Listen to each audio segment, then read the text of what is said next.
Hello friends, तो आज मैं आपको सिर्फ 15 मिनट में आलू मसाला डोसा बनाने का सबसे इजी तरीका बताने वाला हूं। अब आपको घंटों मसाला डोसा बनाने का वेट नहीं करना पड़ेगा, ना ही दाल चावल भिगोने की जरूरत है। आप इस डोसे को सिर्फ और सिर्फ 10 से 15 मिनट घर पे बना सकते हैं। तो चलिए रेसिपी शुरू करते हैं। सबसे पहले आपको यहाँ पे सूजी चाहिए होगी। 1 कप आपने सूजी लेनी है। मोटी बारीक सूजी जो भी आपके पास अवेलेबल हो उसका यूज कर सकते हैं। और 1/4 कप आपने पोहा लेना है। इसके साथ में रोस्टेड चना दाल ऐड कीजिए या फिर बेसन डाल सकते हैं।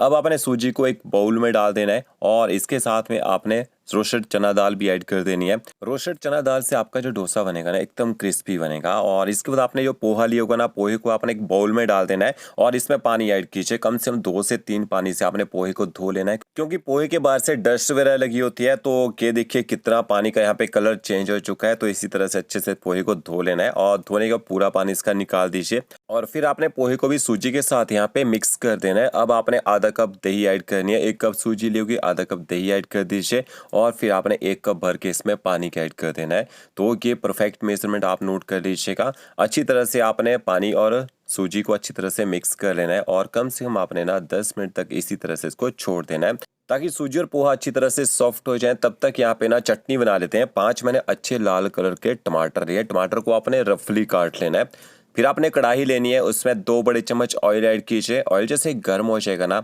इसके बाद आपने इसमें कश्मीरी मिर्च ऐड करनी है। तो ये तीखी वाली मिर्च नहीं है, कश्मीरी मिर्च है, कलर बेहतरीन आता है। और 1 छोटा चम्मच आपने इसमें सरसों के बीज ऐड करने हैं।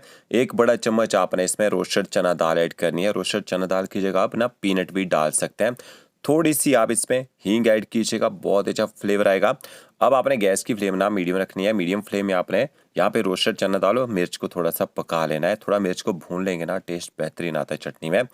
करी पत्ता ऐड कीजिएगा, 10 से 12 करी पत्ता ऐड कर देना है। और 5 से 7 कलियां आपने लहसुन की ऐड करनी है और इसके साथ में थोड़ा सा अदरक ऐड करना है। बिल्कुल थोड़ा सा, ज़्यादा अदरक नहीं डालना है, नहीं तो केवल ना कड़वा टेस्ट आ जाता है। लहसुन और अदरक को भी आपने थोड़ी देर यहाँ पे पका लेना है, ताकि इसका जो कच्चा टेस्ट है ना वो खत्म हो जाए। फिर आपने इसके बाद इसमें रफली कटे हुए टमाटर भी ऐड कर देने हैं और टमाटरों के साथ में आधा छोटा चम्मच आप इसमें नमक ऐड कर दीजिए। नमक डालने से टमाटर जल्दी गल जाएंगे। और आधा चम्मच आपने इसमें कश्मीरी मिर्च पाउडर ऐड करना है। ज़्यादा तीखा खाना पसंद करते हैं, हरी मिर्च भी आप यहाँ पे डाल सकते हैं।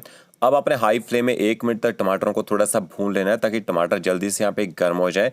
जैसे टमाटर अच्छी तरह से गर्म हो जाएंगे, उसके बाद आपने गैस की जो फ्लेम है वो मीडियम टू लो कर देनी है। और मीडियम टू लो फ्लेम में ना ऊपर से टमाटरों को कवर कर देना है और 5 से 6 मिनट तक आप पकने दीजिए। ये देखिए 5 से 6 मिनट में जो टमाटर हैं अच्छी तरह से यहाँ पे गल जाएंगे। यहाँ पानी डालने की जरूरत नहीं है, तभी आपने मीडियम टू लो फ्लेम इनको पकाना है, ताकि इनका जो मॉइस्चर है वो बना रहे। और ये देखिए अब जब टमाटर अच्छी तरह से गल जाएंगे, गैस की फ्लेम आपने बंद कर देनी है और टमाटरों को थोड़ा सा ना ठंडा कर लीजिए।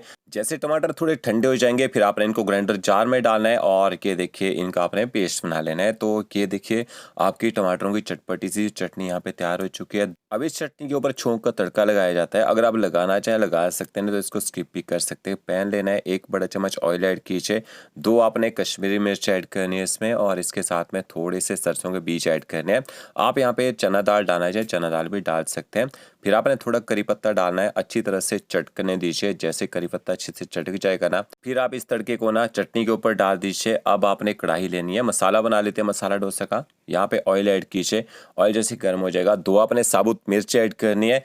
थोड़ा सा आप इसमें सरसों के बीज ऐड कीजिए। इसके साथ में सरसों के बीज को थोड़ा चटकने देना है। थोड़ा करी पत्ता आपने इसमें ऐड करना है। बारीक कटा अदरक ऐड करेंगे, बारीक कटी हरी मिर्च ऐड करनी है। बच्चों के लिए बना रहे मिर्ची अपने हिसाब से कम ज़्यादा कर सकते हैं। अदरक और हरी मिर्च को थोड़ी देर आपने यहाँ पे पका लेना है। थोड़ी देर पकाने के बाद आपने इसमें स्लाइस कटा हुआ प्याज ऐड करना है। तो एक मैंने मीडियम साइज का प्याज लिया था, जिसको लंबा लंबा काट के ऐड कर दिया है। अब गैस की फ्लेम आपने हाई करनी है। 1 से 1.5 मिनट तक आपने हाई फ्लेम में प्याज को भी थोड़ा पका लेना है। ज़्यादा गोल्डन ब्राउन नहीं करना है। प्याज को थोड़ा यहाँ पे कच्चा ही रखा जाता है, बहुत ही बढ़िया टेस्ट देता है जो आपका डोसा का मसाला बन के तैयार होता है। ठीक है, तो इसके बाद आपने आधा चम्मच इसमें नमक ऐड करना है।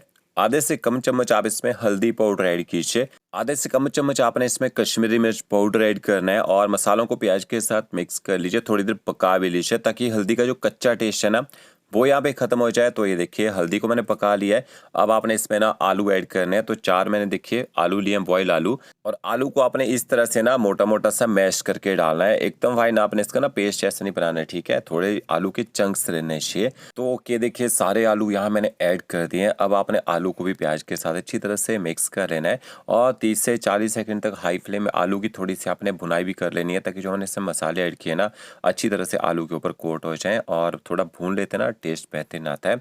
तो अब हमारा जो मसाला है थोड़ा सा यहाँ पे देखिए ड्राई लग रहा है, तो मसाला डोसा का जो मसाला है ज़्यादा ड्राई नहीं होना चाहिए। थोड़ा सा आपने इसमें ना पानी ऐड करना है, थोड़ा सा इसको लटपटा बना के तैयार करना है, ठीक है, ताकि खाने में थोड़ा सा सॉफ्ट रहे वो। तो ओके, देखिए आधे से कम कप मैंने पानी का ऐड कर दिया है। पानी को भी अच्छी तरह से आपने मिक्स कर लेना है। तो ये मसाला डोसा का जो मसाला है वो यहाँ पे तैयार हो चुका है।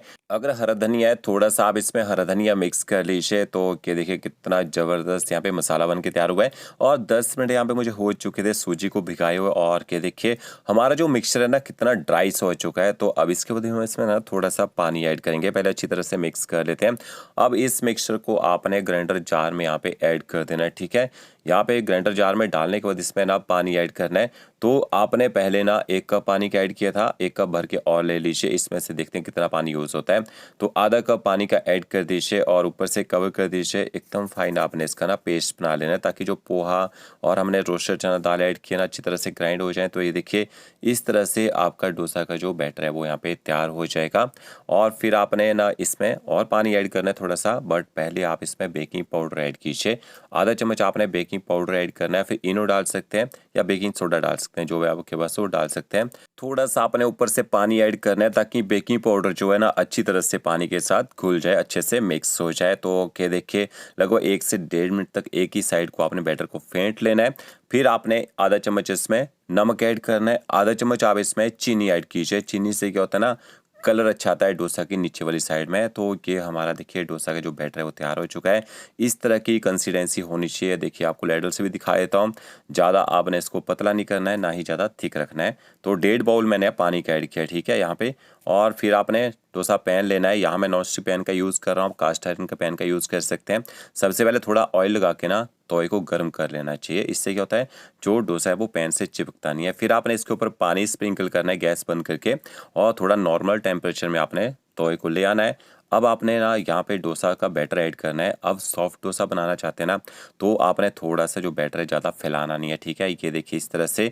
और आपने ना मीडियम फ्लेम में यहाँ पे लगभग 1 से 1.5 मिनट इसको पकने देना है। जब एक साइड से अच्छी तरह से पक जाएगा फिर आप इसको फोल्ड कीजिए। ये देखिए ये सॉफ्ट डोसा बन के तैयार हुआ है। अगर आप सॉफ्ट बनाना चाहते हैं इस तरह से बना सकते हैं। क्रिस्पी कैसे बनाना है, पैन के ऊपर हल्का सा पानी स्प्रिंकल कीजिएगा गर्म करने के बाद, और पानी को आपने अच्छे से साफ कर लेना है। 1 से 1.5 लेडल आपने बैटर डालना है, ये देखिए। और यहाँ पे गैस की फ्लेम एकदम लो रखनी है। इस तरह से देखिए आपने बैटर को ना लेडल से घुमाते जाना है।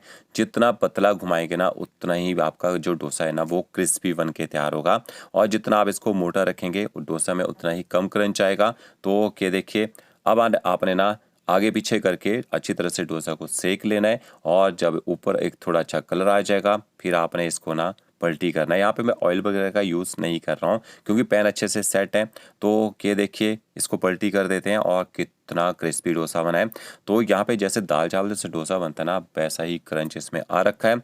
और इसके ऊपर अगर आप टॉपिंग डालना चाहें ऊपर डाल सकते हैं, नहीं तो इस तरह साइड में रख के भी सर्व कर सकते हैं। तो फ्रेंड्स वीडियो अच्छा लगा होगा लाइक शेयर कमेंट जरूर कीजिएगा। Okay friends, thank you.